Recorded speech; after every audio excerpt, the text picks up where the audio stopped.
सभी को नमस्कार। साहित्य शिक्षा में आप सभी का स्वागत है दोस्तों। आज हम लोग अर्थ परिवर्तन की दूसरी क्लास करेंगे। आगे देखेंगे अर्थ परिवर्तन के संदर्भ में और क्या क्या बातें सामने आती है। पिछली कक्षा में हमने अर्थ परिवर्तन के संदर्भ में बहुत सारी बातें किया। उसमें स्वरूप की दृष्टि से किस प्रकार अर्थ परिवर्तन होते हैं, है ना। अब कुछ मुख्य कारणों को हम लोग देखेंगे जो अर्थ परिवर्तन को दिखाता है। तो चलिए, आप सभी का स्वागत है। और क्लास को सभी लोग लाइक जरूर कीजिएगा, सब्सक्राइब, नए लोग सब्सक्राइब भी कीजिएगा और शेयर जरूर कीजिएगा आप लोग, ठीक है।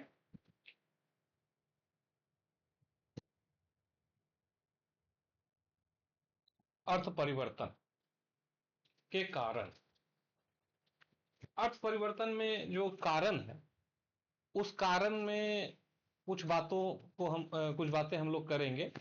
और आप लोग के लिए ये पीडीएफ है, आप लोग यहाँ से नोट्स तैयार कर सकते हैं। और इसमें उन्हीं बातों को रखा गया है जो महत्वपूर्ण है, इससे संदर्भित है। और हम लोग इस पर अब चर्चा करते हैं कि किन किन कारणों से अर्थ परिवर्तन होते हैं। तो सबसे पहली कारण, जैसा हमने अभी पीडीएफ में भी देखा, ये बल का अपसरण। ये बल का अपसरण, तो ये बल का अपसरण है क्या, ये कैसे होता है और इससे कैसे भाषा में परिवर्तन, भाषा या मतलब अर्थ, अर्थ में परिवर्तन कैसे होता है, इसको अब हम लोग देखते हैं, है ना। चलिए, तो सबसे पहले पहली बात है या पहला पॉइंट है बल का अपसरण। इसमें हम लोग क्या पढ़ सकते हैं, बल का अपसरण ये किस तरह से अर्थ को परिवर्तित करता है ना। देखिए, सबसे पहली बात इसके अंतर्गत जो आती है कि यदि हम लोग किसी शब्द पर यदि बल दें तो वो शब्द क्या होता है, प्रभावशाली बनता है। यदि किसी शब्द पर आप बल दीजिएगा, किसी शब्द पर बल देते रहें, तो वो बल के कारण क्या बन जाएगा, अपना बल के किसी शब्द पर बल दे तो, पर बल देने से क्या होगा, बल देने से वो प्रभावशाली बनेगा, ठीक है ना, प्रभावशाली बन जाएगा। अब इसमें क्या हानि है, तो अर्थात ये है कि जो उसका मूल रूप है, मूल रूप या जो अर्थ होना चाहिए वह नहीं मिल पाएगा, नहीं हो पाएगा। तात्पर्य यह है कि मान लीजिए किसी शब्द का बहुत सारा अर्थ के अलग अलग संदर्भों में अलग अलग अर्थ है, लेकिन हम उसके किसी एक पक्ष पर ही अर्थ बल अधिक देंगे, किसी एक पक्ष पर अधिक बल दे देंगे। उस शब्द के अर्थ का, मान लेते हैं किसी का अनेक अर्थ है, किसी शब्द के, एक मिनट, मान लिया जाए कोई शब्द है जिसका अनेक संदर्भ में अनेक अर्थ है, अलग अलग अर्थ है ना, अलग अलग अर्थ है, अलग अलग अर्थ है। हम लोग क्या करेंगे कि अनेक संदर्भ है, तो किसी एक संदर्भ में उस पर बल दे देंगे और उसी को प्रचारित करने लगेंगे, उसका प्रचार प्रसार करने लगेंगे। किसी एक संदर्भ पर अधिक बल दे देंगे, किसी एक संदर्भ पर अधिक बल दे देंगे।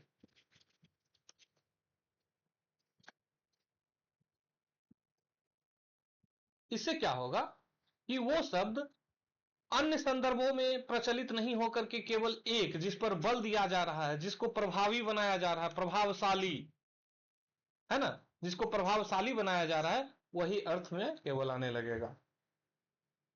मान लीजिए कक्षा में 15 छात्र हैं, कोई एक छात्र किसी शिक्षक को यदि प्रिय हो जाए तो वो उसको क्या करेगा, बहुत मानने लगेगा, उसको किसी भी काम में आगे करने लगेगा। तो इससे क्या होगा, उसका प्रभाव बन जाएगा, अब कोई भी काम होगा, क्लास का मॉनिटर ये बनेगा। अब क्या होगा, ये काम यही कराएगा, प्रार्थना यही कराएगा, कुछ भी ये होगा यही कराएगा। ये प्रभावशाली बन गया, बाकी लोग 14 लोग पीछे रह गए, उनको ये हैंडल करेगा, उनका ये लीडर बन जाएगा, ये अब इनकी बात मानेगा, ये शिक्षक की बात मानेगा, है ना। तो इसी तरह से यहां पर भी ये जो शब्द है, कोई शब्द जिसका अनेक संदर्भ में अलग अलग अर्थ हो सकता है, लेकिन एक बल पर जाने के कारण, किसी एक संदर्भ में बल पर जाने के कारण उसका अर्थ उसी संदर्भ में प्रचलित हो जाता है, उसी संदर्भ में उसका अर्थ प्रचलित हो जाता है, उसी संदर्भ में जिस संदर्भ में बल दे देते हैं, है ना। समझ में आई बात।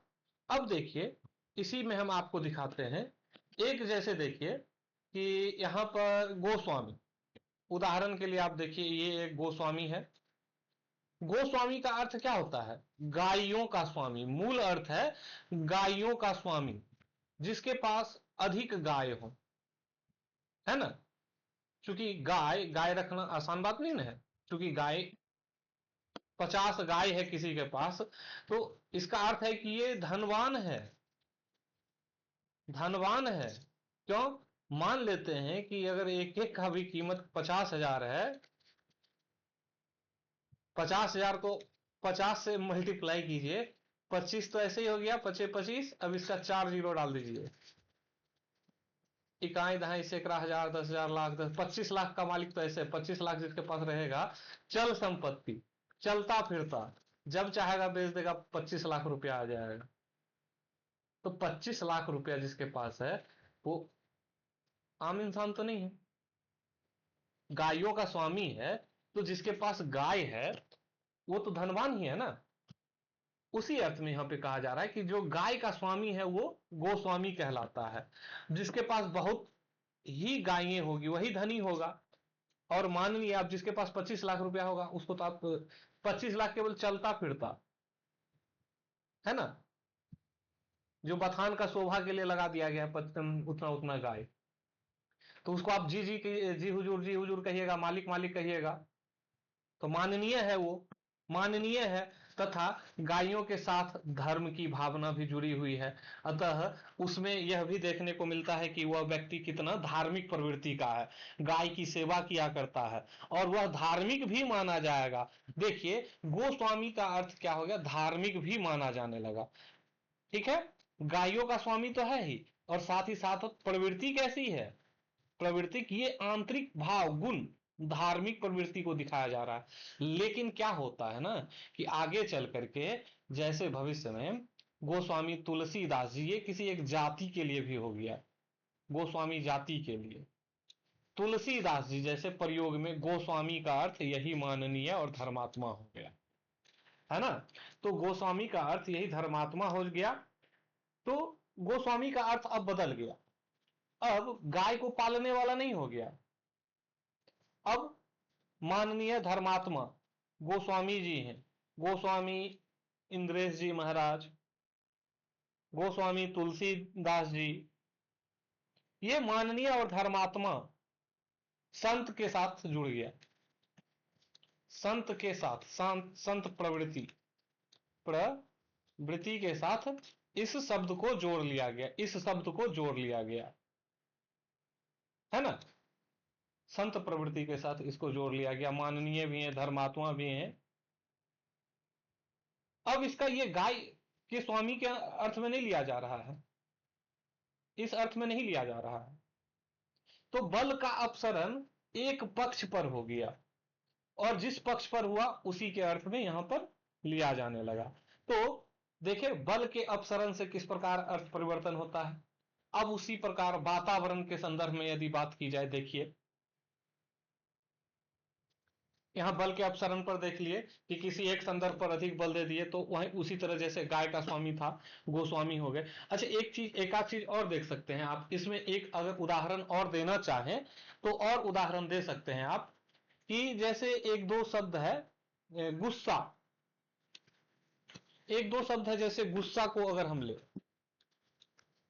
गुस्सा आप लोग अभी जानते हैं क्या है, क्रोध, ठीक है। लेकिन ये अभी क्रोध हो चुका है, ठीक है ना। लेकिन इसका क्या है ना कि इसका अर्थ घृणा होता था, घृणा। अब ये कैसे भाई, इसको इस संदर्भ में कैसे डाल दिया गया, ये घृणा कैसे है ना। जिस गुस्सा पर अभी आप क्रोध कहते हैं कि क्रोध की भावना, आंख लाल गुस्सा और क्रोध है, ये घृणा हुआ करता था कभी। लेकिन ये प्रवृत्ति ऐसी हुई, इसको इस संदर्भ में लिया जाने लगा और अधिक बल दिया जाने लगा कि क्रोध हो गया ये। अब ये घृणा कैसे है, इस पर बात करते हैं कि जैसे देखिए गुस्सा का जो विकास है ना, ये गुप्त धातु है एक। ये जो गुस्सा है, ये गुस्सा, ये गुप्त धातु से बनता है, गुप्त धातु से बनता है, गुप्त धातु से बना है। अब इस गुप्त धातु का अर्थ क्या है, रक्षा करना। ये गुप्त धातु का अर्थ क्या निकलता है, रक्षा करना। रक्षा करना अर्थ क्या है कि कभी कभी किसी चीज को छिपाना, रक्षा कर रहे हैं, छिपा रहे हैं, छिपाना अर्थ है, रक्षा करना अर्थ छिपाना। आप किसी चीज को छुपाते हैं ना, धन की रक्षा करते हैं आप, तो रक्षा कैसे करते हैं, उसको किसी तिजोरी में छुपा करके करते हैं, छुपा करके करते हैं ना रक्षा। तो एक तो ये भाव आ गया, लेकिन एक दूसरा भी भाव आता है रक्षा का, कि आप अपने करतूतों की छुपा करके आप अपनी रक्षा करते हैं। आप मान लेते हैं क्रिमिनल, क्राइम करते हैं, ठीक है, क्राइम करके आए हैं और अपने आप का रक्षा करना है। कैसे, आप पुलिस से आप अपनी रक्षा कैसे कीजिएगा, छिपा करके, अपने आप को छिपा करके रक्षा कीजिएगा। आप क्या कीजिएगा, भेष बदल लीजिएगा, है ना। भेष बदल लीजिएगा तभी तो आप अपने आप को छिपा सकते हैं। आपको काम भी करना है, आपको बाहर भी जाना है, आपको घूमना भी फिरना भी है, लेकिन पुलिस के हाथ भी नहीं चढ़ना, तो आप भेष बदलिएगा, अपने आप को छिपाइएगा।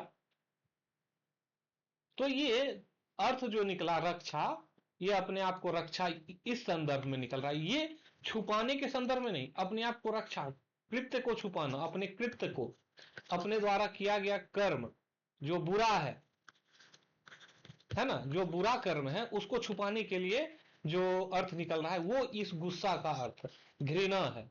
ये घृणित कार्य को छुपाना है यहाँ पे, ये घृणित कार्य को छुपाने के लिए किया गया अर्थ था इसका। लेकिन ये बाद में चला के क्रोध के अर्थ में आने लगा, ठीक है। तो एक गुस्सा को भी आप ले लिए।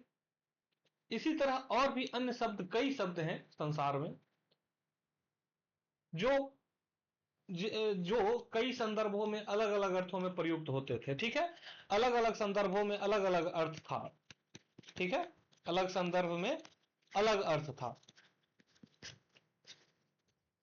लेकिन अब क्या है कि किसी एक संदर्भ पर बल पड़ा और उसी संदर्भ में प्रचलित हो गया, है ना। गुप्त, चलिए अब आगे बढ़ते हैं।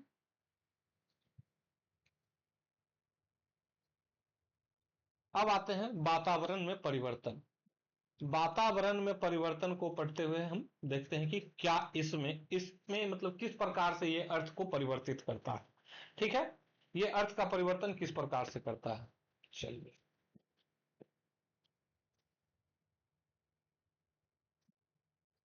जैसे वातावरण में परिवर्तन को देख रहे हैं,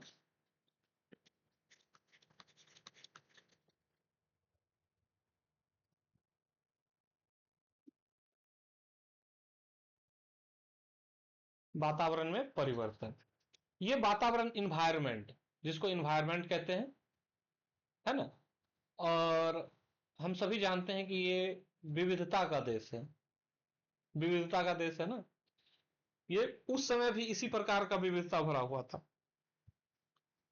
भौगोलिक, सामाजिक, इन सभी दृष्टि में ये विविध प्रकार का विविधता है इसमें, ठीक है। भौगोलिक में, सामाजिक में विविधता है यहाँ पे। इन सभी रूपों में, भौगोलिक रूप से, सामाजिक रूप से, भाषाई रूप से, इन सभी रूप से क्या है, भारत विविधताओं का देश है, विविधता का देश, ठीक है। अब क्या होगा कि किसी वातावरण का जब परिवर्तन होगा तो आप जानते हैं ना कि वहां पर उस अनुकूल रहना पड़ता है, रहन सहन हो जाता है उसी अनुकूल, रहन सहन उसी अनुकूल होता है। वहां की भाषिक प्रवृत्ति अलग हो जाती है कि नहीं? भाषिक प्रवृत्ति अलग हो जाती है, वहां की संस्कृति अलग हो जाती है। वहां किसी शब्द के लिए अलग अर्थ, मानते हैं कोई शब्द है, उसके लिए हम जो शब्द का प्रयोग करते हैं उसके अतिरिक्त वहां कुछ और होता होगा। जैसे हम एक उदाहरण लेते हैं कि हम लोग कहते हैं खाना खाना, पानी पीना। खाना को भोजन खाना होता है, भोजन को खाया जाए। पानी पीना होता है, पानी पीने योग्य है। लेकिन बंगाल चले जाएगा, बोलेगा जल पीबो, जल खाबो, जल खाबो। अब ये जल खाबो देखिए, ये खाने के अर्थ में आ गया। जल खाना मतलब जल पीजिएगा, तो ये खाबो हो गया। विविधता है, वहां अलग शब्द है खाने और पीने शब्द को संदर्भ, मतलब उसको बोध कराने के लिए। तो यहां देखिए वातावरण में जैसे ही परिवर्तित होगा तो शब्दों के अर्थ में भी परिवर्तन होगा। जैसे एक उदाहरण हम देते हैं, ऋग्वेद काल से ही, ठीक है, ऋचाओं में उष्ट्र हुआ करता था। ऋग्वेद में ही जो ऋचाएं हैं उसमें उष्ट्र शब्द का प्रयोग हुआ है। और ये उष्ट्र शब्द क्या होता है पता है आपको? जंगली भैंसा। ये उष्ट्र शब्द उस ऋग्वेद में जंगली भैंसा के लिए प्रयुक्त हुआ था। जंगली भैंसा, जंगली भैंसा, ये उष्ट्र शब्द था। ये जंगल में रहने वाला भैंसा है। अब देखिए इसका अर्थ परिवर्तित होकर के उष्ट्र, अभी आप जानते हैं कि ये ऊंट हो गया है ना, ये ऊंट के रूप में प्रयुक्त होने लगा। कैसे ये उष्ट्र ऊंट कैसे हो गया? तो ये घटना घटती है कि जब आर्य आ जाते हैं, तो आर्य जब आए तो उस वक्त वह जहां जिस क्षेत्र में रहे वहां जंगल नहीं था। मान लेते हैं जंगल नहीं होगा, जंगल नहीं होगा, वहां क्या था? रेगिस्तान, रेगिस्तान होगा। तो वहां पर जो वो पशु को पशु के साथ थे, ऊंट, चूंकि रेगिस्तान में भैंसा इत्यादि से अधिक ऊंट का प्रयोग किया जाता है सवारी इत्यादि के लिए। आप देखते हैं कि हम लोग बैल इत्यादि का प्रयोग करते हैं, लेकिन वहां ऊंट ही ज्यादा अधिकतर है।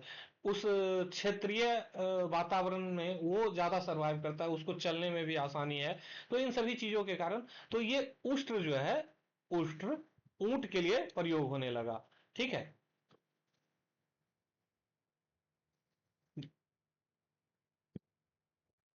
और आर्य जो रखे हुए थे, आर्य के साथ जो पशु था, वो उसके लिए ये ऊंट शब्द को प्रयुक्त करने लगे कि ये ऊंट है, और ये उष्ट्र उसको कहने लगे। इसी अर्थ में यहां पर उष्ट्र, जंगली भैंसा से उष्ट्र क्या हो गया? ऊंट में परिवर्तित हो गया। तो ये वातावरण के परिवर्तन होने से, चूंकि ऋग वैदिक काल इत्यादि में परिवर्तन, वातावरण अलग था, क्या सांस्कृतिक इत्यादि जो भी है सभी में विविधताएं पाई जाती थी। अलग अलग प्रकार का था उस समय वातावरण। और उस समय का जब ये आर्य आए, आर्यों के समय में वातावरण में परिवर्तन हुआ। आज देखिए, आज हम जिस क्षेत्र में हैं और आज हम जिस परिस्थिति में हैं, वातावरण अलग है। अब ये उष्ट्र के जगह ही ऊंट ही हो गया। अब ये उष्ट्र भी हम नहीं कहते, अब ऊंट कहते हैं, है ना। उष्ट्र पहले था जंगली भैंसा, लेकिन इसका भी अब उष्ट्र को भी अब हम परिवर्तित करके ऊंट कहने लगे। हमारे पीछे 50 साल और पीछे अगली पीढ़ी आएगी, उस समय कुछ और शब्द आ जाएगा, है ना। उस समय का वातावरण कुछ और बदलेगा, परिस्थिति बदलेगी, शब्द के अर्थ बदल जाएंगे, है ना। तो ये वातावरण में परिवर्तन के कारण और भी कुछ ऐसे शब्द होंगे जो, जैसे देखिए आप एक आध शब्द और ले सकते हैं। जैसे देखिए जैसे हम लोग कहते हैं ना ये मक्का, जिसको कॉर्न कहा जाता है, कॉर्न, इसका अर्थ होता था, मूल अर्थ गल्ला है, गल्ला। ठीक है, ये कॉर्न में क्या है, गल्ला है, गल्ला। लेकिन जब अंग्रेज अमेरिका गए, अंग्रेजों जब अमेरिका चले गए, अंग्रेज, अंग्रेज के अमेरिका जाने पर, अमेरिका, अमेरिका जाने पर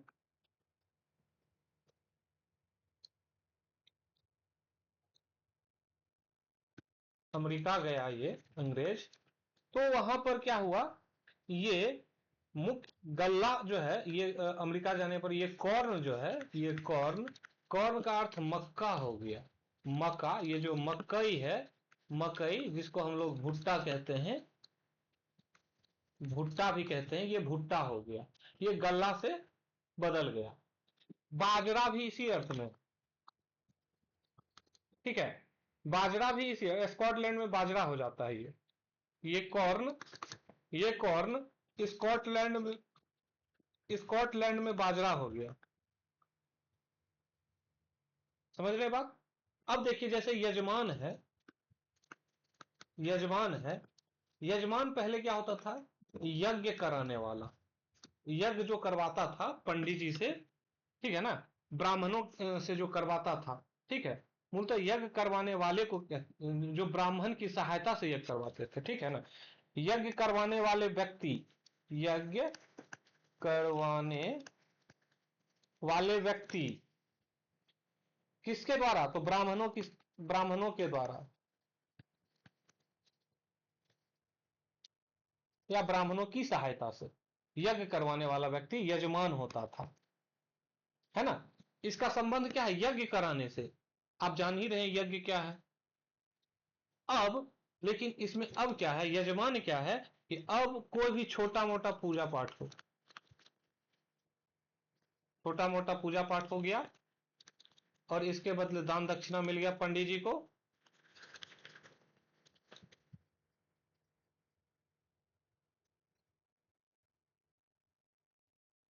ठीक है, अब ये इनके जजमान हो गए, छोटा मोटा पूजा पाठ कराने वाले भी अब जजमान हो गए हैं। अब ये यज्ञ जरूरी नहीं है कि 5 दिन का यज्ञ किया जा रहा है, 7 दिवसीय यज्ञ है, 9 दिवसीय यज्ञ है, उसमें ब्राह्मणों का आगमन हो रहा है, विद्वानों का आगमन हो रहा है, देश विदेश से वेदों के मंत्र उच्चारण हो रहे हैं। लेकिन अब कोई भी छोटा, सत्यनारायण की कथा है, पूजा है, अब वो यजमान का और पंडित जी का संबंध हो गया, वहां पर वो भी पूजा है। समझ गए। तो इस तरह से वातावरण में परिवर्तन होने के साथ साथ ही अर्थों में भी परिवर्तन होता है। अब आगे बढ़ते हैं, जैसे आप इसको देख लीजिए, इसमें आप इस चीज को आप यहां से नोट्स कर सकते हैं, ठीक है।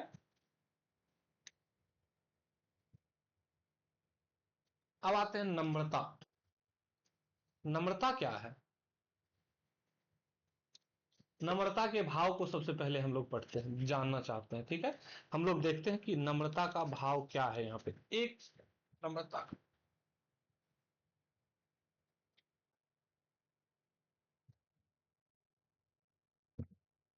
नम्रता क्या है कि हम किसी चीज के लिए बड़ी नम्र भाव से, विनम्र भाव से, विनम्र भाव से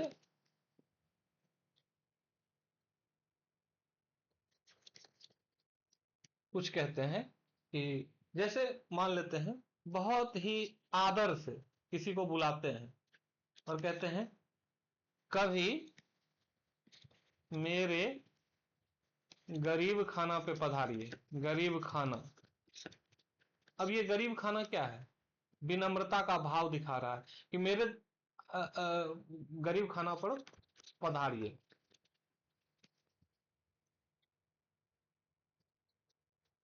ठीक है।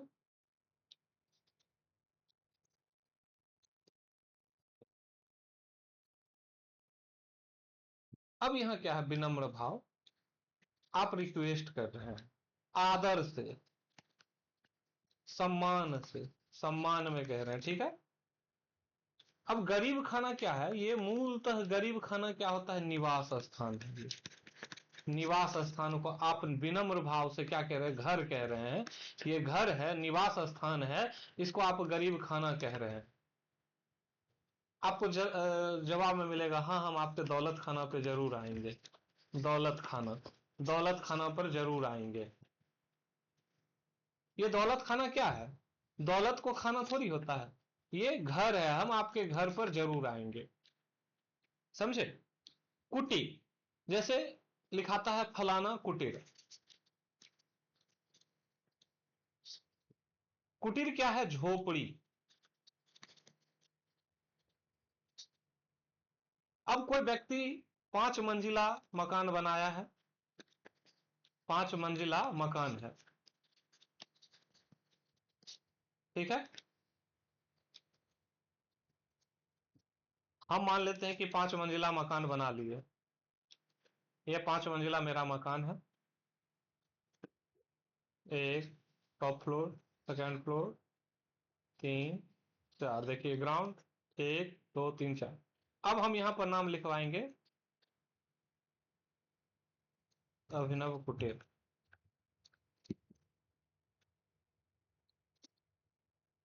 ये अभिनव कुटीर है, ठीक है। अब कुटीर का अर्थ होता है झोपड़ी, लेकिन ये झोपड़ी है क्या, नहीं। हम नम्र भाव से इसको कुटीर लिख दिए, तो यहां नम्र भाव से भी अर्थ में परिवर्तन होता है।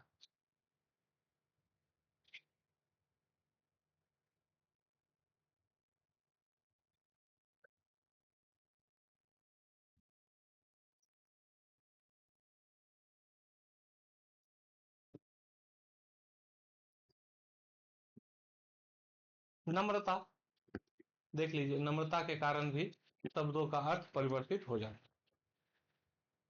समझ में आया, नम्रता क्या है। आदर भाव में आप आप बहुत नम्र हैं, अपना ये नहीं दिखाना चाहते हैं, डाउन टू अर्थ रहना चाहते हैं, डाउन टू अर्थ रहना चाहते हैं, है ना। डाउन टू अर्थ इसको कह सकते हैं आप, डाउन टू अर्थ हैं आप। तो आप कहिएगा मेरे दौलत खाने पे नहीं, मतलब मेरे गरीब खाने पे आइए। सामने वाला व्यक्ति कहेगा जरूर जरूर मैं आपके दौलत खाने पे जरूर आऊंगा। तो ये विनम्रता की भाव से अर्थ परिवर्तन हो रहा है। कुटीर, मेरे झोपड़ी में आइए, अरे झोपड़ी थोड़ी है भाई, आपका 5 मंजिला मकान है, हम 5 मंजिला मकान में आएंगे ना। बिल्डिंग कहेंगे इसको, लेकिन झोपड़ी कहते हैं विनम्र भाव से। समझे। और जैसे देखिए, कभी कभी कहते हैं कि अरे आप यहां आने की कैसे, मेरे ऊपर कैसे कृपा की, आपने कैसे कष्ट किया। कष्ट किया कहते हैं ना, आपने कैसे कष्ट किया, यहां आने का कैसे कष्ट किया। तो ये सब विनम्र भाव है। आपने कष्ट क्यों किया, जैसे विनम्र भाव में आप कहते हैं कि आपने कष्ट क्यों किया, आपने कष्ट क्यों किया, मुझे बुला लेते, है ना।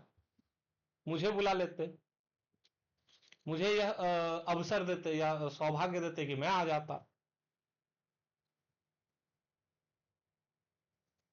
कैसे आना हुआ, या स्मरण जैसे है, स्मरण, कैसे याद आ गए, है ना। या कैसे कृपा की, कैसे आए, या कैसे याद किया, या कैसे स्मरण किया, किस लिए बुलाया। ये सभी विनम्र भाव में परिवर्तित है, ठीक है। अब आगे देखते हैं। एक है आधार सामग्री का उससे बनी वस्तु के लिए प्रयोग। आधार सामग्री मतलब क्या होता है, कोई वस्तु है, कोई वस्तु है,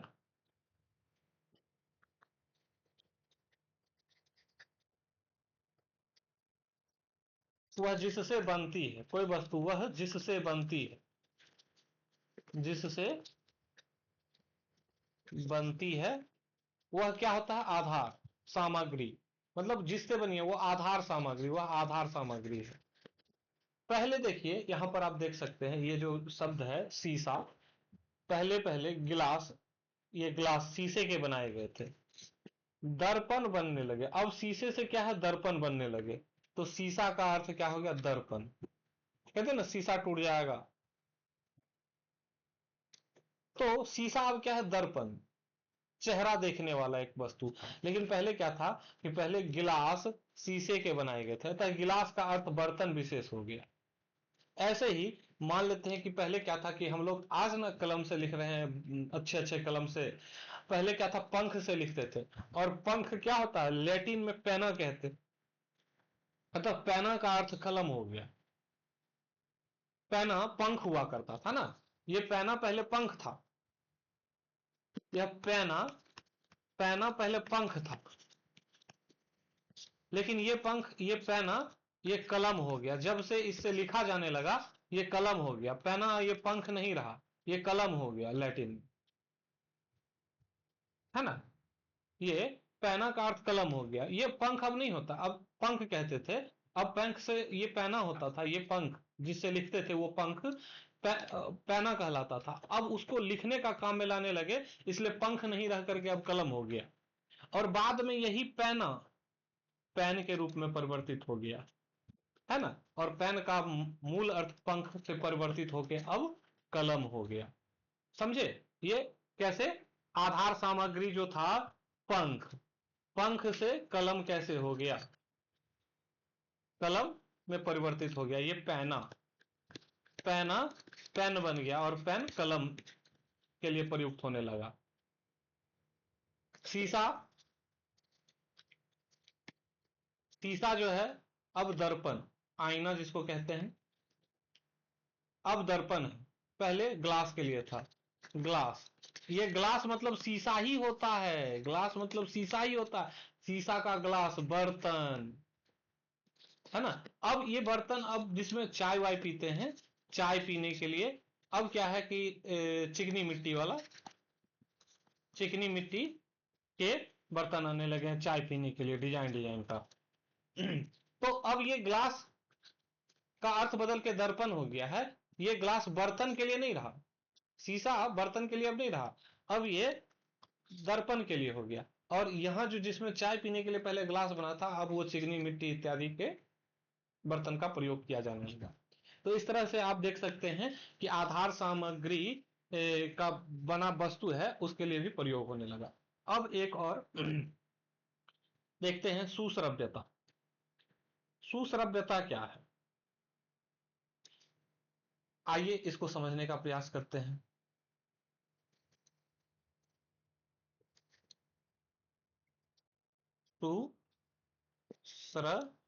सुश्रव्यता, सुश्रव्यता होता है सुनने में सुंदर लगना, सुनने में, सुनने में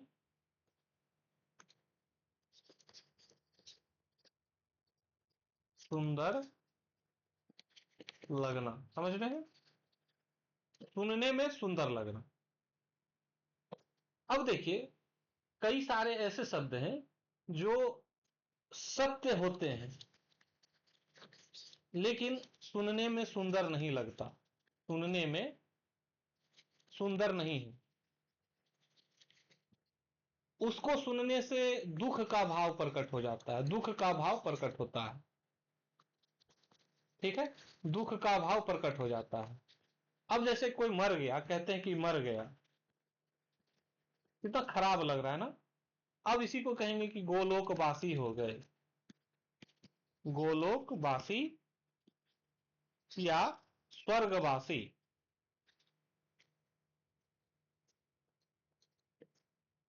गोलोकवासी या स्वर्गवासी, तो स्वर्गवासी हो गए। देखिए अर्थ तो यही है कि मर ही गए हैं, लेकिन स्वर्ग के वासी हो गए हैं तो थोड़ा सा अच्छा लगता है कि चलिए स्वर्ग में चले गए हैं, स्वर्ग को प्राप्त हो गए हैं, स्वर्गवासी, स्वर्ग को, है ना। स्वर्ग के वासी, स्वर्ग के वासी हो गए हैं, स्वर्ग के रहने वाले हो गए हैं। ये इसका स्वर्गवासी तो अर्थ यही होता है कि स्वर्ग के वासी हैं। अब मरने वाला व्यक्ति स्वर्ग में है या नर्क में है वो तो मरने वाला जानेगा कि कहां चला गया, लेकिन हम लोग मर गया के लिए क्या कहते हैं, स्वर्गवासी। क्यों? सुनने में अच्छा लगता है ना। इसी के साथ जैसे वॉशरूम कहते हैं,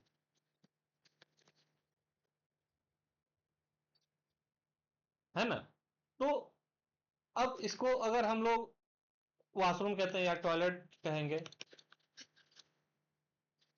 तो ये सुनने में थोड़ा ठीक लग रहा है, लेकिन इसका मूल रूप से अगर बात करें जैसे पेशाब घर, तो ये अच्छा नहीं लगेगा, ये अच्छा नहीं लगता है ना। इसको सुनने में अच्छा नहीं लगता, इसलिए कहते हैं वॉशरूम जा रहे हैं या टॉयलेट जा रहे हैं, है ना। अब जैसे देखिए अंधा आदमी को हम अंधा कह देंगे तो हमको क्या लगेगा, बुरा लग जाएगा, उसको भी बुरा लगेगा और हमको भी लगेगा कि अंधा को अंधा कह रहे हैं, अच्छा नहीं है। उसके लिए हम लोग क्या कहेंगे, सूरदास,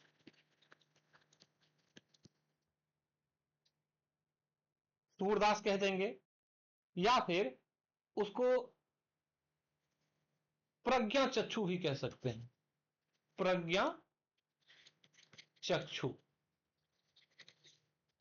ये सुनने में भी अच्छा लग रहा है और अर्थ वही स्पष्ट हो रहा है, बोध वही हो रहा है। ठीक है। दुकान बंद करना, आप कह रहे हैं ना कि दुकान बंद कर दिए, तो ऐसा लग रहा है जैसे दुकान बंद हो गया है, दुकान बंद। ये बंद का अर्थ खराब लग रहा है, इसलिए कहते हैं कि दुकान बढ़ा दिए, दुकान। ये बंद यहां पर उतना उचित नहीं लग रहा है सुनने में, थोड़ा सा बंद का अर्थ जो नेगेटिव हो रहा है, यहां पे नकारात्मक लग रहा है, नकारात्मक लग रहा है, इसलिए कहते हैं कि दुकान बढ़ाने का समय हो गया है, बढ़ाने का समय हो गया है। देखिए ये दुकान बंद ही हो रहा है लेकिन दुकान बढ़ाना कह रहे हैं, तो बढ़ाना का मतलब क्या, विस्तार भी हो सकता है, लेकिन एक सकारात्मक भाव तो है ना, यहाँ पे सकारात्मक भाव है यहाँ पे, और यह नकारात्मक भाव है, सुनने में अच्छा नहीं लग रहा है, इसलिए इसको बंद के जगह पर बढ़ाना कह दिए। स्पष्ट है। तो ये रहा सुश्रव्यता, जो बात सुनने में या बुरी या अश्लील या अशुभ हो, उसके लिए क्या करते हैं, अच्छे शब्द का प्रयोग करते हैं, उसे घुमा फिरा करके कहते हैं, अतः उस शब्द का अर्थ भी परिवर्तित हो जाता। जैसे मरना कहना अच्छा नहीं लगता इसलिए स्वर्गवास कह देते हैं, अंग्रेजी में मरने को to give up the ghost, इसी प्रकार प्रयुक्त होने लगा। ठीक है। तो ये रहा हमारा सुश्रव्यता। अब चलते हैं आगे, संक्षेपण। अब संक्षेपण क्या होता है, संक्षिप्त कर देना, संक्षिप्त कर देना होता है, छोटा कर देना। जैसे आप देखिए हम लोग क्या कहते हैं कि रेलवे स्टेशन अब इतना लंबा है, बोलने में भी बहुत देर लगेगा, समय लगेगा, और लिखने में भी ज्यादा स्पेस। अब क्या कहते हैं, रिपोर्ट लिखाने स्टेशन जा रहे हैं, रिपोर्ट लिखाना है स्टेशन जा रहे हैं, स्टेशन मतलब स्टेशन हो गया, रेलवे स्टेशन, पुलिस स्टेशन। अगर कहते हैं कि रेलवे थाना जा रहे हैं लिखाने के लिए, रिपोर्ट लिखाने के लिए थाना जा रहे हैं, ट्रेन चढ़ने के लिए स्टेशन जा रहे हैं, रिपोर्ट लिखाने स्टेशन जा रहे हैं, तो कहाँ स्टेशन, पुलिस स्टेशन। अब रेलवे स्टेशन के लिए केवल स्टेशन ही, ये पुलिस स्टेशन के लिए स्टेशन नहीं कह सकते हैं, पुलिस स्टेशन के लिए नहीं, POLIS, पुलिस स्टेशन के लिए नहीं, केवल रेलवे, यहां पे कहते हैं पुलिस स्टेशन। रेलवे स्टेशन को आप केवल स्टेशन कह दीजिएगा, स्टेशन जाना है भाई, वो आपको ऑटो सीधे स्टेशन, रेलवे स्टेशन पहुंचा देगा, पुलिस स्टेशन नहीं पहुंचाएगा। उसको कह दीजिए सिर्फ स्टेशन, स्टेशन वो लेके चला जाएगा आपको रेलवे स्टेशन, है ना। बीच में कोई कितना भी पुलिस स्टेशन आएगा वो पुलिस स्टेशन नहीं छोड़ेगा। अब देखिए नेक टाई, नेक टाई क्या है, गले में बांधने वाला जो टाई है।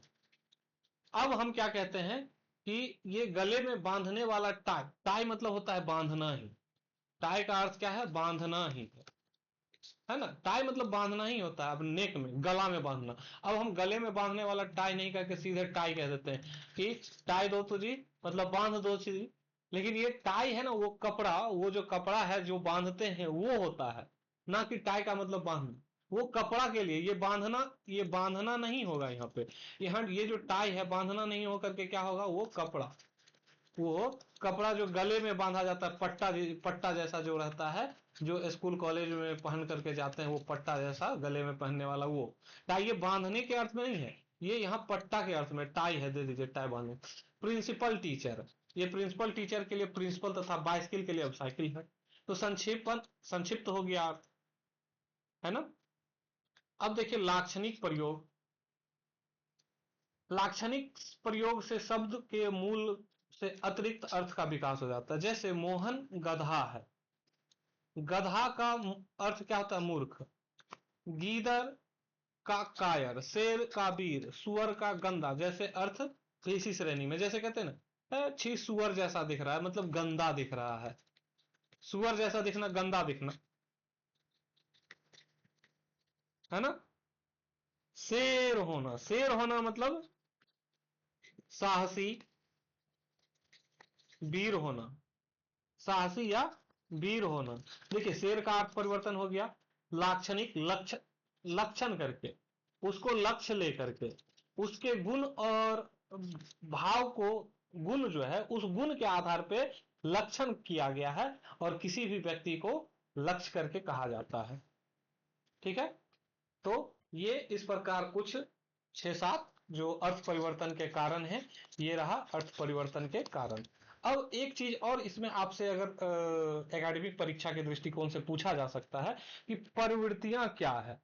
ये प्रवृत्तियां, भाषा परिवर्तन, अर्थ परिवर्तन की प्रवृत्तियां, अर्थ परिवर्तन की प्रवृत्तियां। ठीक है। तो ये अब अगली कक्षा में हम लोग करेंगे। फिलहाल के लिए इतना ही रखते हैं। बहुत बहुत धन्यवाद सभी का। आप सभी कमेंट करके जरूर बताइएगा कि आपको ये क्लास कैसी लगी, और सभी नए लोगों से आग्रह है कि आप क्लास को सब्सक्राइब कर दीजिएगा, चैनल को सब्सक्राइब कर दीजिएगा, और क्लास को अन्य लोगों तक भी शेयर कर दीजिए, ताकि उनको भी इस क्लास का लाभ मिल सके, और परीक्षा में अपना जो प्रश्न इससे संबंधित पूछा जाए उसका आंसर वो आराम से दे सकते हैं। बहुत बहुत धन्यवाद सभी का।